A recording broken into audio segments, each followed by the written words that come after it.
네, 오늘은 우리 누가복음 15장 25절로 32절까지의 말씀을 본문으로 집 나간 두 아들의 비유라는 제목으로 함께 말씀을 나누려고 합니다.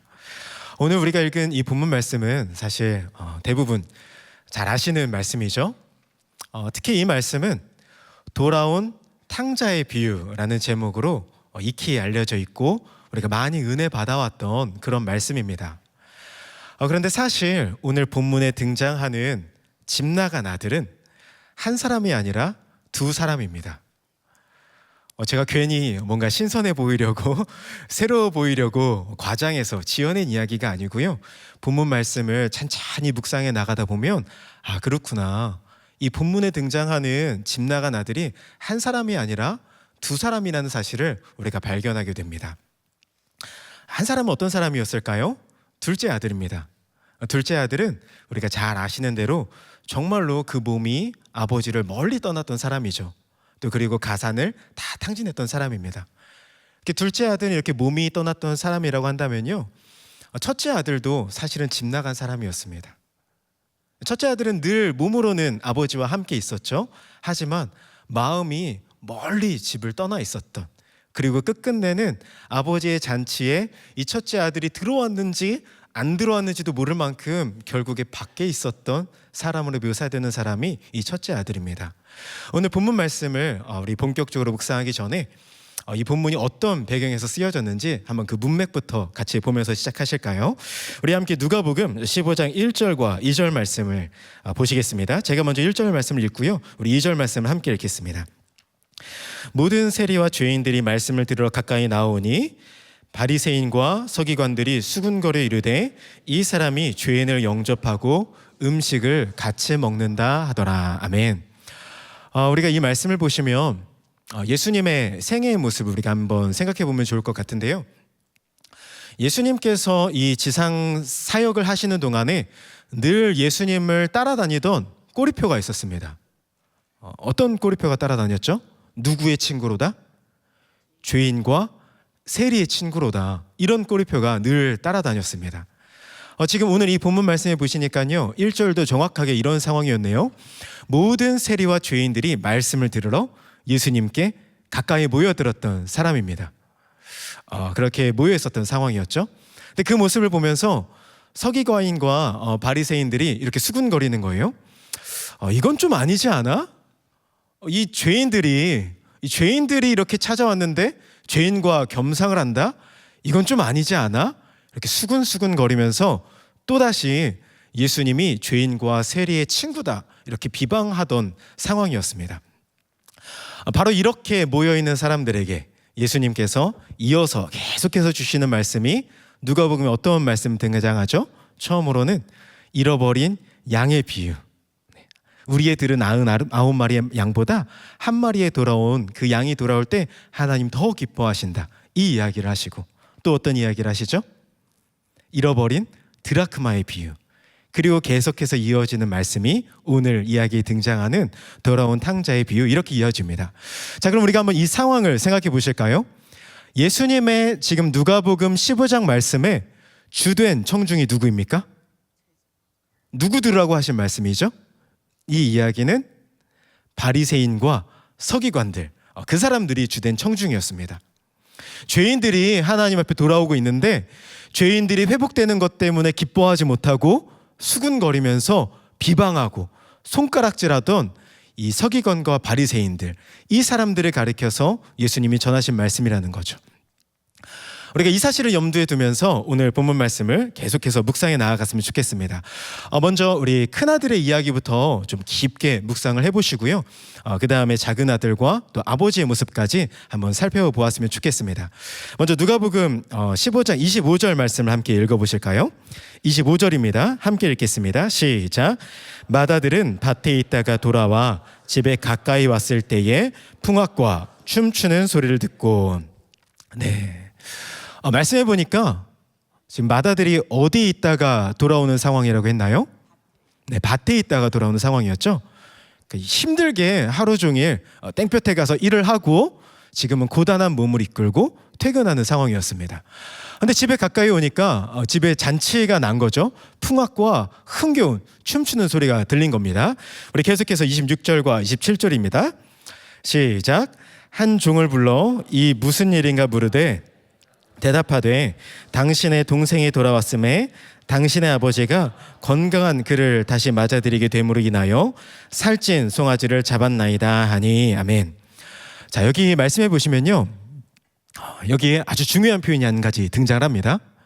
지금 종에게 물은 거예요. 잔치 소리가 들리니까 이게 무슨 일이냐, 왜 이렇게 우리 집에서 갑자기 흥겨운 소리가 들리냐, 종에게 물은 거죠. 그러니까 종이 이렇게 대답합니다. 대답하되 당신의 동생이 돌아왔음에. 자, 누가 돌아온 거죠? 지금 이 무슨 일입니까? 무슨 일이 일어난 거냐 묻고 있는 그 형의 동생이 돌아온 거예요. 그러니까 가족이 돌아온 겁니다. 그러니까 이 종의 입장에서는요, 이렇게 말한 거나 다름없습니다. 도련님, 지금 도련님의 동생이 돌아왔습니다. 집을 나가서 생사도 알 수 없었던 그 동생이 돌아와서 아버지께서 너무 기뻐하고 계셔요. 지금 주인님의 가정에, 도련님의 가정에 큰 경사가 났습니다. 이건 도련님 가정의 경사예요. 잔치예요. 이렇게 이야기를 한 겁니다. 자, 그런데 여기서 큰아들의 놀라운 반응이 이어집니다. 우리 28절 말씀을 읽겠습니다. 시작. 그가 노하여 들어가고자 하지 아니하거늘 아버지가 나와서 권한대. 여기서부터 갑자기 이야기가 이상한 방향으로 틀어지죠. 잔치 분위기였습니다. 좋아야 돼요. 아버지가 즐거워하고 있습니다. 집안에 잔치가 일어났어요. 근데요, 큰아들의 반응이 어땠다고요? 그가 노하여 들어가고자 하지 아니하거늘. 노발대발하고 있었던 거예요. 이놈의 집구석 내가 들어가고 싶지도 않아.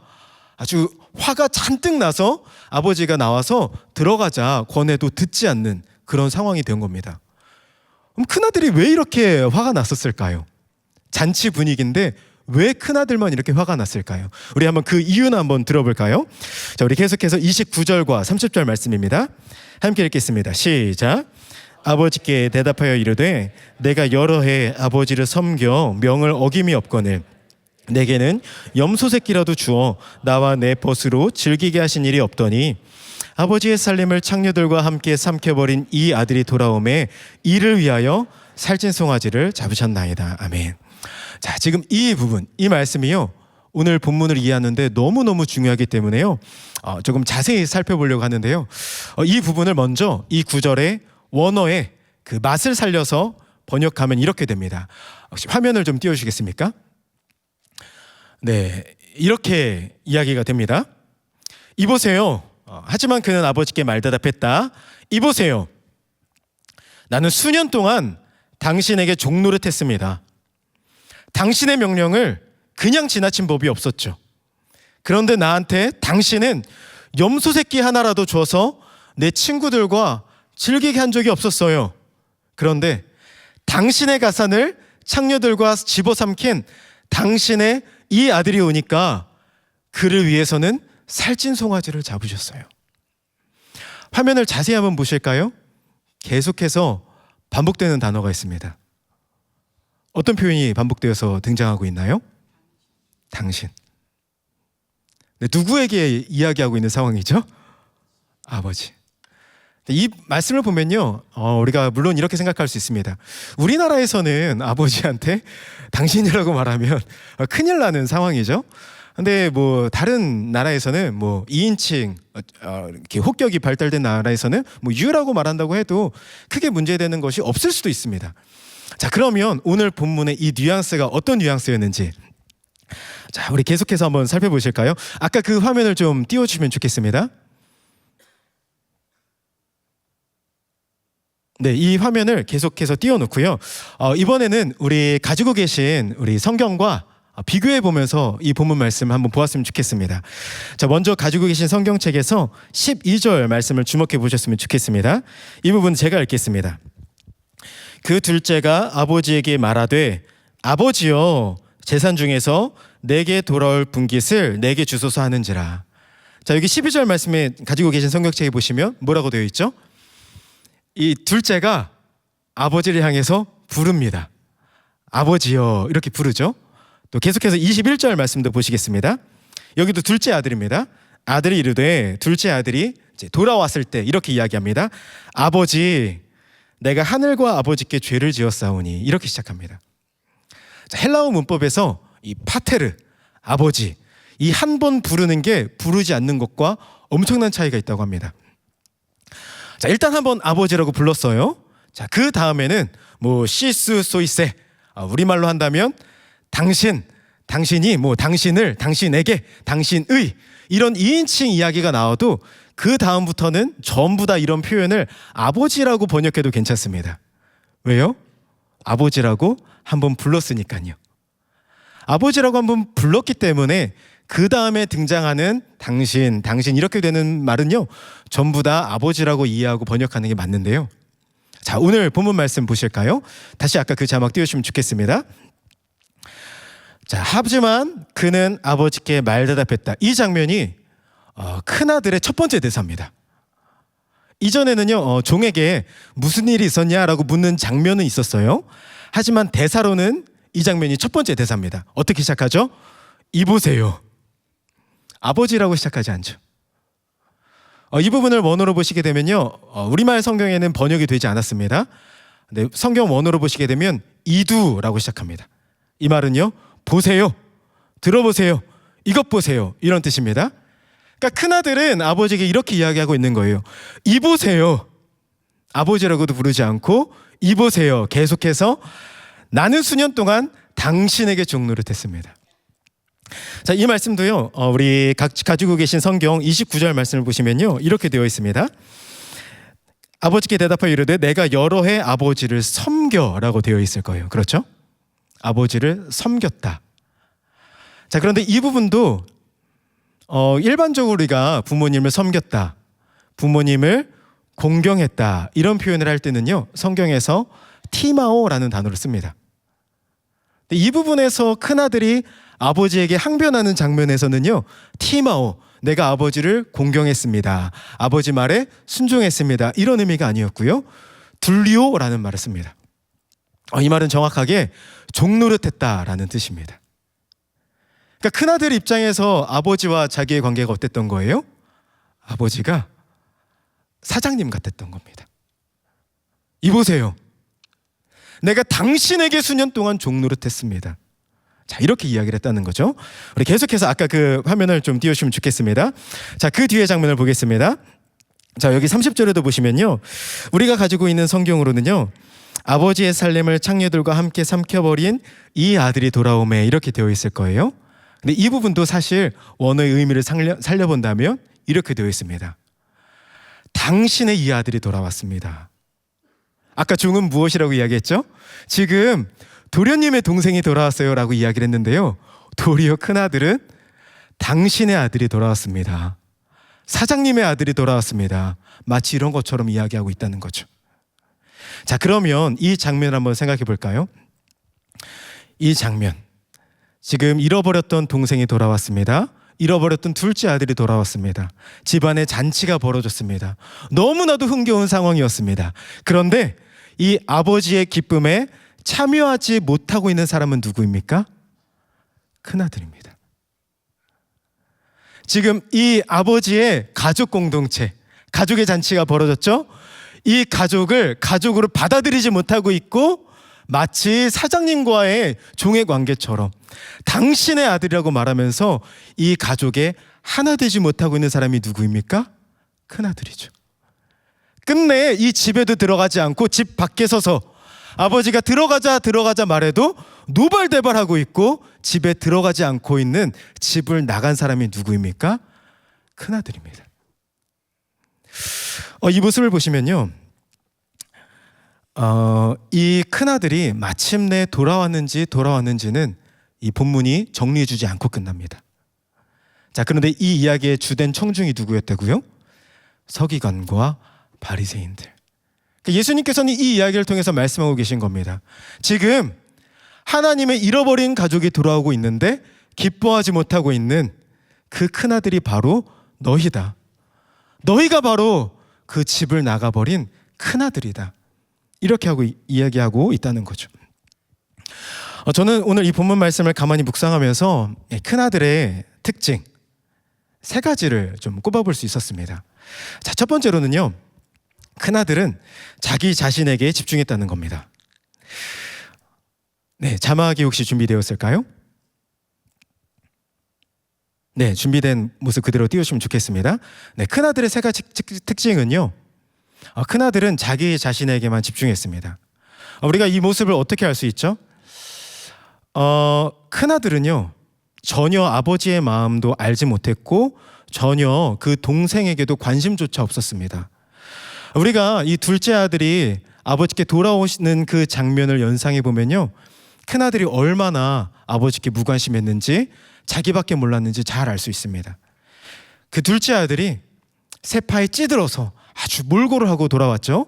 귀공자의 모습을 하고 나갔을 거예요. 근데 돌아올 때는 너무 초췌한 모습을 하고 거짓골을 하고 돌아왔을 겁니다. 우리도 마치 그럴 때가 있죠. 어떨 때 어떤 분을 건강할 때 배웠을 때는 너무 나이스하고 젠틀하고 멋진 분이셨어요. 근데 이분이 편찮으시다는 이야기를 듣고 병원으로 병문안을 가보니까 너무 몰골이 초췌하고 너무 야위어 있어서 이분이 그분이 맞나 싶을 정도로 그런 경험들을 해보신 적이 있을 겁니다. 지금 둘째 아들은 그런 몰골을 하고 아버지께로 돌아왔을 거예요. 근데 그때 아버지께서 먼 발치에서 그 둘째 아들을 알아보셨나요? 못 알아보셨나요? 이야기를 처음 듣는 이야기신가요? 네, 둘째 아들을 아버지께서 알아보셨을까요? 못 알아보셨을까요? 알아보셨죠. 알아보시고 먼 발치에서부터 달려나갔습니다. 자, 이런 아버지라면 그 아버지와 항상 가까이 있었던 큰아들, 아버지의 마음을 알 수 있었겠죠. 근데 성경은 어디에도 이 큰아들이 아버지에게 찾아가서 아버지, 동생이 지금 집을 나가서 그 철없는 녀석이 집을 나가서 생사도 확인되지 않고 있으니까 아버지 참 마음 아프시죠. 제가 한번 수소문이라도 한번 하고 좀 찾아보고 아버지 걱정 마세요. 제가 한번 찾아보겠습니다. 아버지를 위로한다거나 그 동생을 찾아 나선다거나 그런 설명은 전혀 등장하지 않습니다. 도리어 동생이 돌아올 때 만약에 이 큰아들이 정말로 자기 동생을 사랑하고 아끼고 관심 있었다면요, 이 동생이 돌아올 때 적어도 당신의 그 아들, 당신의 이 아들, 그렇게 이야기할 수는 없었을 겁니다. 그 큰아들은 뭐예요? 온통 자기 자신에게만 집중해 있고 나한테만 관심이 있었던 겁니다. 자, 또 큰아들의 두 번째 특징 무엇이 있었나요? 큰아들은 일에만 집중했었습니다. 자, 지금도 큰아들이 어떤 상황에서 돌아오는 상황이었죠? 밭에서 일하다가 돌아오는 상황이었습니다. 큰아들은 이게 자신이 있었어요. 나는 여러 해 아버지의 종노릇하면서 당신의 명을 어긴 적이 없습니다. 이걸 자랑 삼을 정도로 일에 집중했던 사람입니다. 자, 그런데 마음의 동기가 있었죠. 왜 이렇게 일에 집중했습니까? 세 번째, 큰아들은 인정받고 싶어 했습니다. 칭찬받고 싶어 했어요. 이 기회를 틈타서 내가 인정을 받고 내가 염소 새끼 한 마리라도 내가 뭐라도 얻지 않을까? 나의 인정에 관심이 있었던 겁니다. 저는 오늘 이 말씀을 보면서 이게 우리의 모습이 아닐까? 많이 돌아보게 됐습니다. 오늘 이 말씀을 통해서 우리에게 주시는 말씀이 있는데요, 아버지의 마음은 그 둘째를 불쌍히 여기시는 마음이었죠. 그래서 우리가 큰아들을 통해서 배워야 하는 점은 우리가 서로를 향해서, 공동체를 향해서 불쌍히 여기는 마음을 품어야 한다는 것입니다. 큰아들은 전혀 이런 마음이 없었어요. 자기에게만 관심이 있었고 내 일, 내가 인정받는 것에만 관심이 있었습니다. 오늘 말씀을 준비하면서 많은 반성을 하게 되었습니다. 저는 MBTI가 INFP입니다. 인프피라고 하죠. 근데 그 뒤에 NFP, 이런 애들은 자꾸 변하는 것 같아요. 때에 따라서 엄청 J처럼 행동하기도 하고, 공감해줘야 되는데 엄청 T처럼 행동하기도 하고 가끔씩 변하는 것 같습니다. 근데 제 인생에 절대로 변하지 않는 지독한 녀석이 하나 있었어요. 그게 바로 I입니다. I. 저는 완전히 이 MBTI의 이 I가 대문자 I입니다. 그래서 한 번은 저희 아내가 제가 설교한 영상을 유튜브에서 이렇게 모니터링 하더니 저렇게 이렇게 이야기를 하더라고요. 여보, 설교하다가 좀 웃어요. 이렇게 이야기를 하더라고요. 그래서 그 이야기를 들으면서 제가 절대로 뭐가 화가 나서 안 웃는 게 아닙니다. 떨려서 못 웃는 거거든요. 저도 엄청나게 웃고 싶습니다. 이렇게 빵긋빵긋 이렇게 생글생글하면서 하고 싶은데 이렇게 떨려서 그게 안 되는 거거든요. 제가 이 무대 울렁증, 이 무대 공포증을 좀 극복하고 싶어서 대학 다닐 때는 믿기 힘드시겠지만 돌잔치 진행 아르바이트도 했었습니다. 네. 이렇게 여러분이 상상하시는 그 모습 그대로였어요. 돌잔치를 상당히 진지하게 진행을 했거든요. 그래서 잘렸습니다. 이렇게 저한테 왔던 피드백이 대리님 같다고 이야기를 하시더라고요. 네. 이렇게 돌잔치를 이렇게 진지하게 하다가 잘린 아픈 경험이 있었습니다. 이게 안 돼요. 그래서 오늘 이렇게 또 말씀을 전한다고 하니까 이렇게 많은 또 성도님들 앞에서 말씀을 전해야 되는데 얼마나 마음이 떨렸겠어요? 너무 막 긴장이 되는 거예요. 근데 가만히 곰곰이 한번 생각해 봤습니다. 내가 왜 이렇게 떨리지? 왜 이렇게 긴장을 하고 있지? 가만히 한번 질문을 해봤습니다. 그랬더니 이 떨리는 이유가 참 부끄러운 고백인데요. 주님의 존전에서 하나님 말씀을 대언하는 것 때문에 제가 두려워하고 있지 않더라고요. 제가 사람들 앞에 선다는 것 때문에 두려워하고 있었습니다. 저는 이왕이면 설교를 잘하고 싶었고 내가 설교를 얼마나 잘하는지 나에게 너무 집중이 되어 있었고요. 이왕이면 좀 좋은 평가, 은혜 받았습니다. 말이라도 좀 좋은 평가를 듣고 싶은 마음이 제 마음에 가득하더라고요. 자, 그러다 보니까 점점 눌리는 거예요. 내가 또 가서 말 실수하면 어떡하지? 또 너무 진지하게 설교하다가 다 재우면 어떡하지? 이 부담이 있으니까요. 너무 마음이 힘든 거예요. 그 순간 참 부끄러운 마음이 들어서 하나님 앞에 이렇게 기도했습니다. 하나님, 제가 이 시간 저에게 집중하지 않게 해주시고 하나님 마음에 좀 집중하게 해주세요. 오늘 이 자리에 주님이 정말 찾으시는 영혼이 있을 텐데 그 영혼이 하나님 곁을 멀리 떠나서 하나님의 은혜를 잃어버리고 하나님의 임재를 잃어버려서 주님이 너무너무 갈급하게 찾고 계신 그 안타까운 심령들이 여기 있을 텐데 주님 그 상한 심령을 향해서 사랑하는 마음을 주세요. 아버지 마음을 주시고 좀 아파하는 마음을 저에게 주세요. 그렇게 기도하기 시작하니까요. 기도의 제목이 바뀌기 시작하더라고요. 하나님, 제가 이 자리에 설교 잘하고 인정받으려 서는 게 아니라 하나님을 증언하러 섰습니다. 하나님이 얼마나 좋은 분인지 주님의 그 은혜가 얼마나 풍성한지 제가 그 은혜 증거하고 돌아가면 저는 그걸로 족합니다. 하나님, 아버지의 마음을 저에게 주셔서 우리 이 자리에 계신 주님의 사랑하는 양떼들이 하나님의 말씀에 꼴을 먹게 해주세요. 그 기도의 제목이 바뀌게 되는 은혜를 경험했습니다.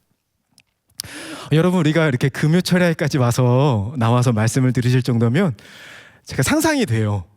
얼마나 각자의 공동체에서 열심히 일하고 또 열심히 섬기고 계실 분인지 제가 안 봐도 조금 상상이 됩니다. 자, 그런데 우리가 정말 바쁘게 또 선교 시즌이죠. 또 이 중에는 교회 학교 선생님들도 많이 계실 거라고 제가 생각합니다.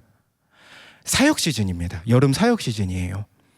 자, 근데 우리가 이럴 때 정말 주의해야 되는 게 있습니다. 그게 무엇이냐면요. 사역에 치중하느라 더 중요한 사랑을 잃어버릴 때가 있더라는 거예요. 사역에 치중하면요. 사랑을 놓쳐버릴 때가 너무나도 많이 있습니다. 특히 오늘도 이렇게 예배를 돕는 손길들이 많이 계시죠. 우리 찬양팀도 계셨고 또 지금도 방송으로 이 예배를 돕고 계신 우리 방송팀들이 계시고 또 여러 사역자분들이 계십니다. 자, 그런데 우리가 사역을 열심히 해보신 분은 다 아실 거예요. 사역을 열심히 하면서 실상은 은혜의 사각지대에 놓이게 될 때가 얼마나 많이 있습니까? 예배 드려야 되는데 예배 드리기 너무 힘들어요. 왜요? 예배를 도와야 되니까요. 우리가 이 예배를 돕는 손길들을 위해서 참 많이 기도했으면 좋겠습니다. 하나님, 예배를 돕는 우리 방송팀 또 찬양팀 여러 사역자분들 어떤 또 안내하시는 분들 누구라도 은혜의 사각지대에 있지 않게 해주세요. 큰아들 되지 않게 해주세요. 하나님과 함께 있으면서 하나님을 누리지 못하고 있는 잔치에 참여하지 못하고 있는 큰아들 되지 않게 해주세요. 그러니까 이분들을 위해서 기도 많이 해주셨으면 좋겠습니다. 또 때로는 어떨 때가 있죠. 공동체 안에서도요. 이 사역이 너무 중요해서 일이 너무 중요해서 사랑을 잃어버릴 때가 너무 많이 있어요. 팀 모임을 합니다. 어떤 북클럽을 하고 토론을 합니다. 나눔을 합니다. 자, 그런데 마음에 안 드는 지체가 그 가운데 있는 거죠. 내 기준에 맞지 않는 지체. 그런 지체를 향해서 아버지는 어떤 마음을 품고 계실까요? 하나님은 그렇게라도 좀 내 기준에 미치지 못하고 좀 내가 생각하는 어떤 공동체의 모습에는 때로는 못 미칠 수 있어요. 하지만 하나님 어떤 마음을 품고 계실까요? 이렇게 해서라도 한 지체 한 지체 주님의 은혜의 존전으로 돌아오기를 너무나도 간절히 바라고 계시지 않을까요? 우리가 사역을 하다가 일을 하다가 내 뜻처럼 되지 않아서 누군가가 미워지기 시작할 때요, 그 미운 사람이 불쌍해지기 시작하면 미워할 수가 없습니다. 짠한 거예요. 딱한 겁니다. 저기 저 아등바등 열심히 이렇게 꾸역꾸역 예배로도 참석하고 꾸역꾸역 이 모임에라도 참석하는 저분도 나와 똑같이 주님의 은혜 없이는 살 수 없는 참 연약한 지체구나. 그 불쌍히 여기는 마음, 그 불쌍히 여기는 마음이 아버지의 하나님의 마음인 줄로 믿습니다. 오늘 이 시간 서기관과 바리새인처럼 주님의 은혜의 자리에 있지만 열심히 섬기고 있지만 그 은혜가 메말라 있다면 주님 앞으로 돌아오는 시간, 또 지체를 불쌍히 여기는 마음을 간구하는 시간이 되기를 주님의 사랑으로 축복합니다. 자, 우리 계속해서 이제 시선을 돌려서 좀 작은 아들의 이야기, 또 아버지의 이야기를 한 번씩 살펴보실까요? 자, 아무래도 우리 작은 아들 이야기는 너무 익숙한 이야기이기 때문에 전체 줄거리를 훑으면서 좀 중요한 점만 살펴보겠습니다. 자, 먼저 작은 아들 이야기입니다. 둘째 아들의 이야기는 어떻게 시작하죠? 역시 이 둘째 아들의 이야기는 저만 아는 이야기 같습니다. 네, 둘째 아들은 유산을 요구하면서 이야기가 시작하죠. 아버지께 유산을 요구합니다. 우리 익히 들어서 잘 아시겠지만 살아계신 아버지께 유산을 요구한다는 건요, 이게 어떤 느낌인지 아시려면요, 아주 좋은 방법이 있습니다. 이제 곧 설이 다가오시죠? 이제 고향으로 돌아가셔서 아버지께 유산을 요구해 보시면 어떤 느낌인지 알 것 같습니다. 근데 저는 그렇게 못할 것 같아요. 네, 바로 그런 느낌이었습니다. 근데 심지어 고대 사회에서는 이게 더했다고 합니다. 살아계신 아버지에게 유산을 요구한다? 이거는 아버지, 저는 당신이 죽은 분이었으면 좋겠어요. 이것과 똑같은 이야기였다고 합니다. 자, 그런데 유대 율법을 보더라도 재산 분할까지는 요구할 수 있었다고 합니다. 아버지께서 살아계실 때, 아버지 지금 살아계실 때 우리 분깃을 이렇게 구역을 나눠주세요. 그 분할까지는 요구할 수 있었다고 합니다. 자, 그런데 이렇게 분할받은 재산을 현금화시키는 거는 이건 또 전혀 다른 문제였습니다. 원래 이 재산은 아버지께서 돌아가시기 전까지, 유대 법에 따르면, 율법에 따르면 아버지께서 돌아가시기 전까지는 아버지 소유입니다. 자, 그런데 이 큰아들은, 이 둘째 아들은요, 정확하게 그 일을 했죠. 아버지의 유산을 요구했고요, 이 유산을 바로 다 팔아서 현금화시켜서 이 재산을 탕진해버립니다. 자, 여기까지만 보더라도요, 이 둘째 아들은 죽어 마땅한 죄를 범한 겁니다. 신명기 21장에 보면요, 이렇게 패역한 사람, 부모께 순종하지 않고 방탕한 사람은 돌로 쳐서 죽이라고 했습니다. 그 이유는 무엇이냐면 하나님의 거룩한 공동체에 그렇게 함으로써 너희 가운데 악을 제거해라, 악이 뿌리 나지 않게 해라. 그래서 부모에게 이렇게 패역한 아들은 돌로 쳐 죽이도록 되어 있었습니다. 그러니까 여기까지만 보더라도 둘째 아들은 죽어 마땅한 죄를 지은 겁니다. 자, 그런데 이어서 15장 14절에 보시면 우리가 그렇게 원하고 바라던 일이 드디어 벌어집니다. 자, 어떤 일이 벌어지나요? 14절 말씀해 보시니까요, 나라에 큰 흉년이 듭니다. 그래서 둘째 아들이 굶어 죽을 지경이 됩니다. 자, 이 장면에 딱 맞닿았을 때 속이 다 시원하다, 이런 마음이 드시면 성경을 정확하게 이해하신 겁니다. 성경은 그렇게 의도하고 있습니다. 자, 그런데요, 그 상황에서 둘째가 어디로 취직하죠? 이방인에게 취직을 합니다. 자, 그리고 어떤 일을 시작하죠? 돼지치는 일을 시작합니다. 이 둘째 아들의 급료가 무엇이었나요? 돼지의 사료였습니다. 지금 이 상황을요, 예수님께서는 그때 당시 유대인이라면 누구라도 그 이야기만 딱 들었을 때도 역겹다, 먹었던 게 올라온다, 이런 상황으로 예수님께서 이 상황을 묘사하신 겁니다. 자, 먼저 다시 한번 복기해 볼까요? 어디에 취직했다고요? 부정한 이방인에게 취직했습니다. 겸상도 할 수 없는 이방인에게 취직했습니다. 자, 둘째, 어떤 일을 했다고요? 돼지치는 일을 했죠. 저는 개인적으로 돼지고기를 참 좋아합니다. 삼겹살, 목살, 등심, 앞다리살, 뒷다리살, 앞쪽, 미니족, 뒤쪽, 다 버릴 게 없잖아요. 돼지고기 정말 좋아합니다. 그런데 이때 당시 유대 사회에서는 돼지는 그런 짐승이 아니었다고 합니다. 아주 역겨운 짐승이었습니다. 단편적으로 알 수 있는 사례가 하나 있는데요. 기원전 2세기쯤에 수리아의 그 헬라 제국이 무너지면서 수리아라는 곳에 안티오쿠스 에피파네스라는 왕이 있었습니다. 이 사람은요, 유대인을 헬라화시키려는 정책을 펼쳤습니다.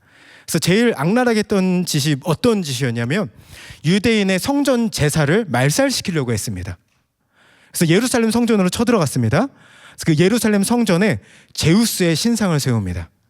그리고 그 제우스 신상에게 제사를 지내는데요, 돼지고기로 제사를 지냅니다. 자, 이 사건을 가리켜서 많은 구약학자들은 다니엘서에 보시면 이 사건이 예언되어 있어요. 비천한 북방왕이 일어나서 매일 드리는 제사를 폐하며 멸망에 가증한 것이 성전에 들어선다, 이런 표현이 등장하는데요, 이 안티오쿠스 에피파네스가 하나님의 성전에 제우스 신상을 놓고 돼지고기로 제사를 지냈던 일을 이 예언이 성취된 사건이다라고 많은 구약학자들이 그렇게 해석을 합니다. 자, 그러니까 뭐예요? 돼지고기는 그런 취급을 받았다라는 거죠. 바로 그 일을 이 둘째 아들이 맡게 된 겁니다. 자, 그런데 심지어 지금 누구와 겸상을 하고 있어요? 그 돼지 사료를 함께 먹으며 겸상을 하고 있는 처지가 된 겁니다. 그러니까 더 이상 내려갈 수 없는 제일 비참하고 제일 역겨운 자리로 예수님이 이 둘째 아들의 지경을 묘사한 겁니다.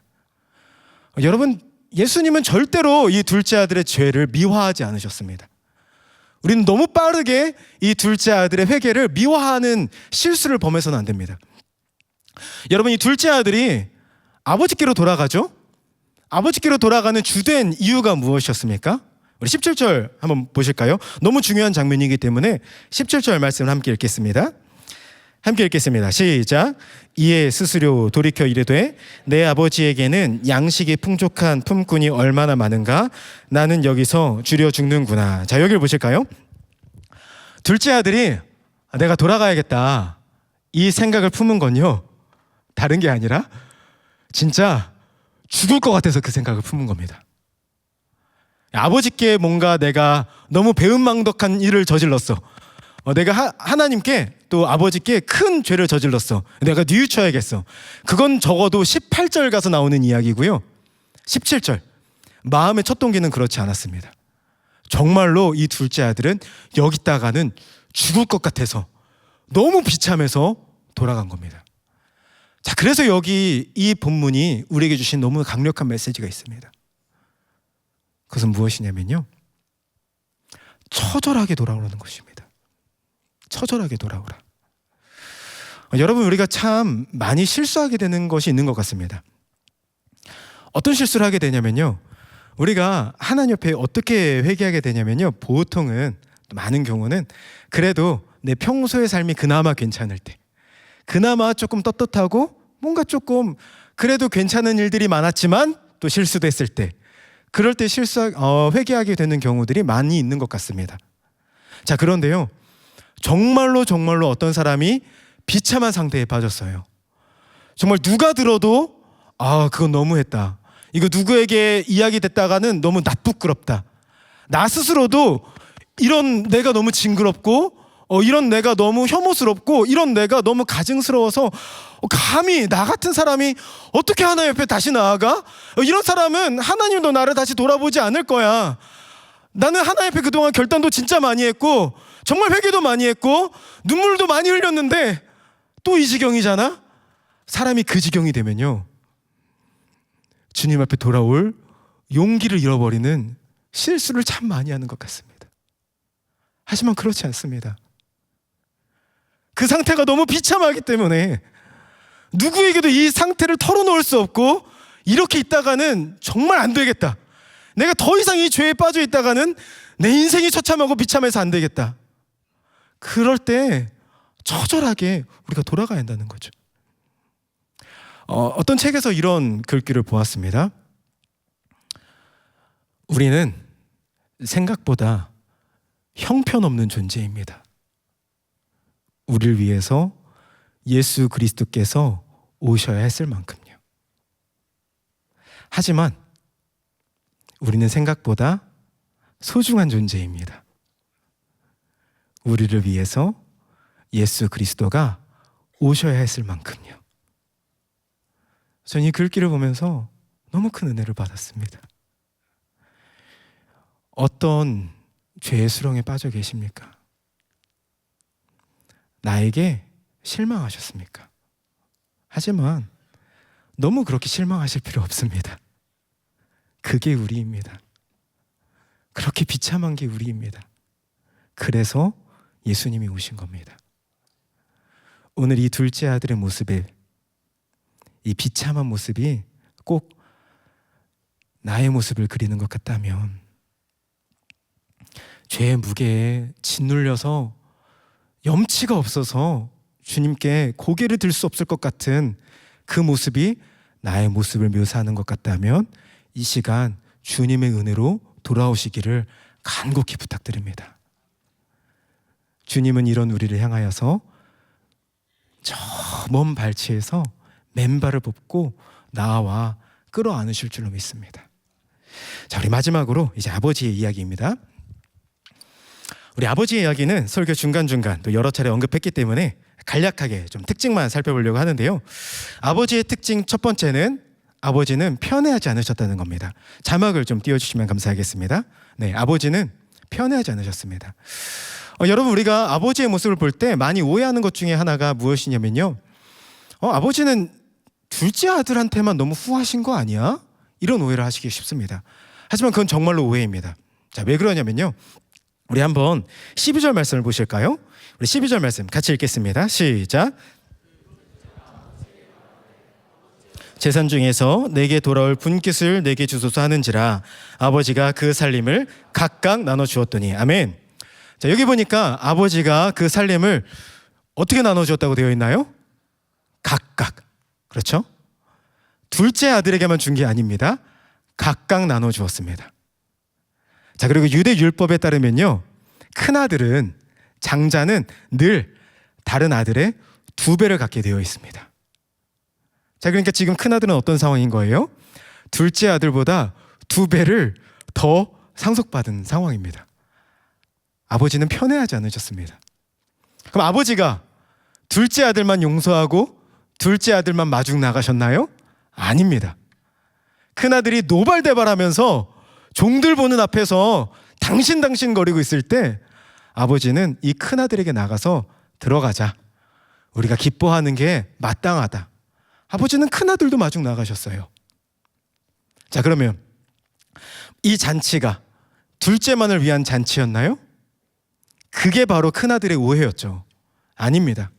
이 아들은, 이 잔치는 가족이 돌아왔기 때문에 벌어진 가족 잔치였습니다. 가족의 경사였습니다. 당연히 그 잔치에는 누구의 자리가 있었을까요? 둘째의 자리뿐만 아니라 큰아들의 자리가 있었습니다. 가족의 잔치였어요. 자, 그래서 아버지는 첫째도 둘째도 모두 사랑하셨습니다. 아버지는 편애하지 않으셨습니다. 이게 아버지의 첫 번째 특징이고요. 자, 두 번째는요, 아버지는 굴욕적으로 사랑하셨다는 겁니다. 어떻게 굴욕적으로 사랑하셨죠? 둘째가 돌아올 때 아마 이 사건이 너무 큰 사건이었기 때문에 동네 사람들이 다 알았을 겁니다. 둘째가 어떤 폐륜적인 일을 저지르고 떠났는지 다 알았을 거예요. 근데 그 허랑방탕하고 정말 남보기에 부끄러운 초췌한 몰골을 하고 둘째가 돌아왔을 때 아버지는 마치 자존심도 없는 사람처럼 체면도 없는 사람처럼 그 어르신이 막 달려나갑니다. 그리고 끌어안고 입을 맞추시죠. 아버지는 이렇게 굴욕적으로 사랑하십니다. 또 첫째가 아까 말씀드렸다시피 종들 보는 앞에서 당신거리면서 아버지가 들어가자 그래도 당신은 나에게 염소 새끼 한 마리 준 적 없습니다. 저는 종 노릇했습니다 라고 이야기하는 그 큰아들에게도 우리가 기뻐하는 게 마땅하다, 들어가자, 체면도 없는 사람처럼 큰아들도 품어주셨습니다. 자, 그런데 이 아버지의 굴욕적인 사랑, 하나님의 굴욕적인 사랑, 이 사랑이 가장 꼽히게 된 자리가 어디입니까? 예수 그리스도의 십자가입니다. 우리가 다 이 사랑의 수혜자 아닙니까? 하나님께서 죄인인 우리 위하여서, 예수 그리스도께서 우리를 위하여서 낮아지시고 맞추어 주시고 십자가에서 그 부끄러움을 개의치 아니하시고 십자가를 지셨기 때문에 우리가 하나님의 자녀라 일컬음을 받게 된 것 아닙니까? 이처럼 우리 하나님은 굴욕적으로 사랑하신 하나님이라는 것입니다. 자, 세 번째, 아버지의 특징 세 번째는요. 첫 번째는 어떤 거였죠? 편애하지 않으셨다. 두 번째는 굴욕적으로 사랑하셨다. 또 마지막 세 번째는 아버지는 불쌍히 여기신다는 겁니다. 자, 이 모습이 제일 잘 등장하는 모습이 둘째 아들이 돌아오는 장면이었습니다. 여러분, 이 둘째 아들은 정말 법적으로도 잘못된 아들입니다. 이 아들은요, 아버지의 유산을 요구하고 그것도 다 탕진해버리고 죽어마땅한 아들이었습니다. 이거를 그냥 봐주고 넘어간다고요? 물론 율법에도 용서할 수 있는 그 길이 있었습니다. 회개할 수 있는 길이 다 열려 있었습니다. 하지만 이런 큰 폐륜을 저지른 아들에게 살찐 송아지라는요, 이런 큰 폐륜을 저지른 아들에게 제일 좋은 옷이라뇨, 손에 가락지라뇨, 이건 가당치도 않은 이야기 아닌가요? 둘째가 회개할 수 있는 거 뭐 그렇다고 볼 수 있습니다. 하지만 적어도 둘째가 회개하려면 뭐 죄를 뒤집어 쓰고 옷을 찢고 금식하고 탄식하고 적어도 이렇게 뉘우치는 모습을 한참 보여주어야 그게 우리가 생각하는 어떤 회개의 기준에 합당한 것 아닌가요? 자, 그런데 아버지께서는 이 둘째 아들이 돌아올 때 그 세파에 찌들어서 몰골을 하고 있는 그 둘째 아들이 돌아올 때 그때의 아버지의 상황을 성경은 이렇게 그려냅니다. 우리 함께 20절 말씀을 읽겠습니다. 함께 읽겠습니다. 시작. 이에 일어나서 아버지께로 돌아가니라. 아직도 거리가 먼데 아버지가 그를 보고 측은히 여겨 달려가 목을 안고 입을 맞추니. 아멘. 아멘. 아버지가 어떤 마음이 들었다고요? 측은히 여겨. 아버지가 아들을 보았을 때 측은히 여기는 마음, 불쌍히 여기는 마음, 스플랑크니조 마이, 창자에 사무치는 고통을 느끼신 겁니다. 그 아들이 아픈 몸을 이끌고 망가진 몸을 이끌고 아버지께로 돌아올 때 창자에 사무치는 그 불쌍히 여기는 마음을, 그 마음에 합도되신 겁니다. 여러분, 이게 우리 하나님 아버지입니다. 자, 결론입니다. 우리 마지막으로 31절 말씀을 함께 보실까요? 31절 우리 함께 읽겠습니다. 시작. 아버지가 이르되 예 너는 항상 나와 함께 있으니 내 것이 다 네 것이로되. 아멘. 오늘 말씀을 이렇게 한번 정리해 보겠습니다. 둘째 아들은 제일 비참한 지경에서 정말 이대로 있다가는 죽을 것 같아서 아버지께로 돌아왔습니다. 아버지는 그 아들을 불쌍히 여기셨고 둘째 아들은 아버지의 풍성함을 누릴 수 있었습니다. 큰아들은 어땠나요? 큰아들은 아버지와 늘 가까이 있었습니다. 하지만 아버지의 집에 가까이 있으면서도 아버지를 누리지 못했습니다. 늘 아버지의 명령을 어김이 없이 다 순종하면서 아버지의 집에 거하는 줄 알았지만 아버지의 풍성함을 누리지 못했습니다. 여러분, 이 모습이 누구라고요?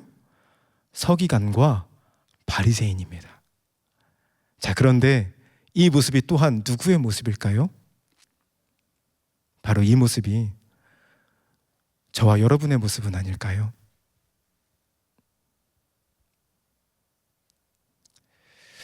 하나님 앞에서 숱한 예배를 드립니다. 선교도 참여합니다. 여러 가지 사역도 합니다. 여러 가지 훈련에도 참여합니다. 교회의 프로그램, 교회가 하는 일, 아버지의 명을 지켜 어김없이 행동합니다. 그런데 왜일까요? 우리 안에는 사랑에 메말라가고 있는 거예요. 우리 안에는 아버지를 누리지 못하고 있는 거예요. 혹시 이 모습이 나의 모습을 그려내고 있다면 오늘 이 시간 아버지의 마음으로 돌아왔으면 좋겠습니다.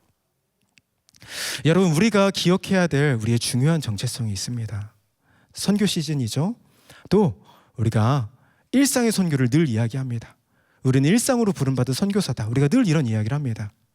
자, 우리가 하나님의 선교를 감당할 때 너무 중요한 게 있습니다. 우리의 정체성은 무엇입니까?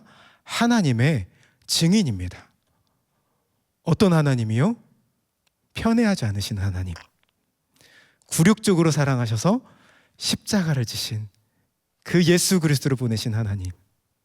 또 주님을 멀리 떠난 나를 지금도 너무나 불쌍히 여기시는 그 하나님. 우리가 그 하나님의 증인입니다. 자, 그런데 우리가 하나님을 증거한다고 하면서 내 안에 그 사랑이 없어요. 내 안에 그 은혜가 없어요. 나는 주님의 일을 열심히 하고 있는데 마음은 메말라 있어요. 형제를 향한 사랑이 없고요, 형제를 향한 불쌍히 여김이 없습니다. 도대체 무엇을 증거할 수 있을까요? 내가 지금 그 은혜를 누리지 못하고 있는데, 그 은혜가 지금 내 안에 메말라 있는데 도대체 우리는 무엇을 증거한다는 말입니까? 오늘 이 시간 은혜로 돌아오십시오. 아버지의 은혜 안에 거하면서 주님의 풍성함을 우리가 먼저 누리면서 그 은혜를 증거하는 저와 여러분이 되시기를 주님의 사랑으로 간절히 축복합니다. 우리 지금 함께 다 자리에서 일어나셔서 소원, 주님 내가 주의 장막을 함께 찬양하시며 또 기도하는 시간 갖겠습니다.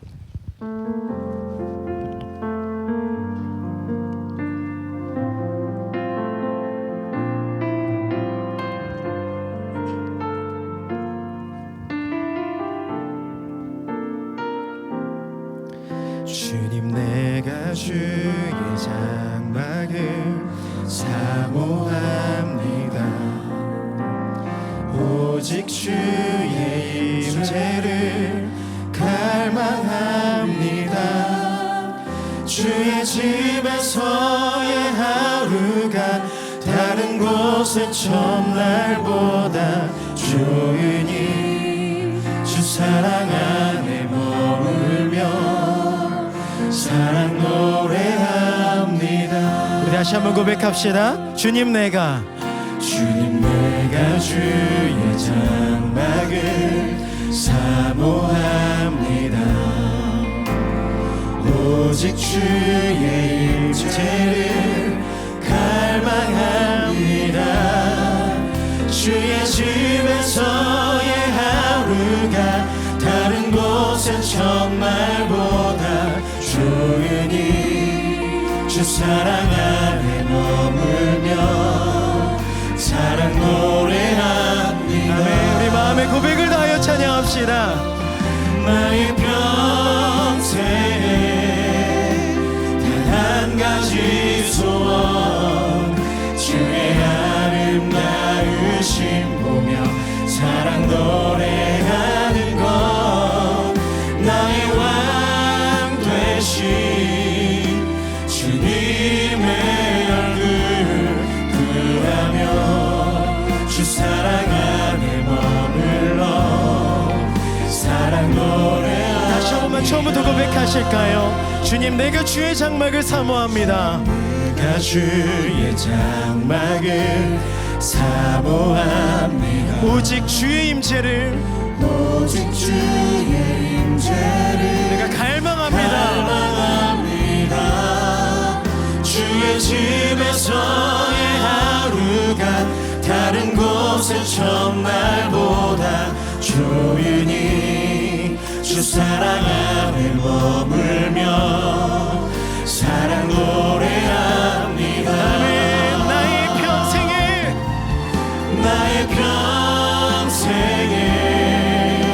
단 한 가지 소원 주의 아름다우신 보며 사랑 노래하는 것 나의 왕 되신 주님의 얼굴 구하며 주 사랑 안에 머물러 사랑 노래합니다.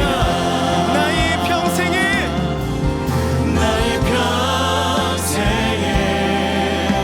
단 한 가지 주의 아름다우심을 누리기 원합니다.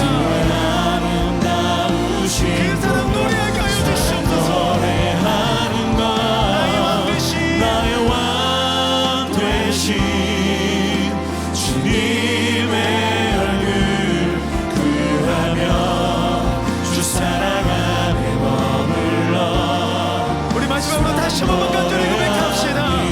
나의 평생에 단 한 가지 소원 나의 평생에 단 한 가지 소원 주님의 임재 안에 거하게 하여 주시옵소서. 아름다우신 곳 주님의 사랑을 노래하며 그 사랑을 증거하게 하여 주시옵소서. 나의 왕 되신 주님의 얼굴 구하며 주 사랑 안에 머물러 사랑 노래합니다. 아멘. 우리가 주님 주신 말씀을 기억하며 기도하실까요? 주님의 집에 가까이 있으면서도 그 은혜를 누리지 못하는 사람, 주님의 즐거움에 참여하지 못하면서 손가락질하고 수군거리는 사람, 긍휼히 여기는 마음이 없는 사람, 오늘 우리의 모습 아닙니까? 이 시간 함께 기도하실 때 주님 미워하기보다 불쌍히 여기게 해주시옵소서. 너무 염치가 없어서 돌이킬 수도 없는 죄의 비참함에 빠져 있지 않습니까? 주님 이 시간 죄의 비참함에서 돌이키게 해주시옵소서. 하나님의 임재 안에 거하게 해주시옵소서. 내가 먼저 누리고 있고 지금 내 안에 흘러서 주체할 수 없는 주님의 풍성함이, 주님의 그 사랑이 내 안에 넘치게 하시고 우리를 통하여 흘러가게 하여 주시옵소서. 우리 시간 주신 말씀 기억하며 주여 함께 부르짖고 기도하시겠습니다. 주여. 아버지 하나님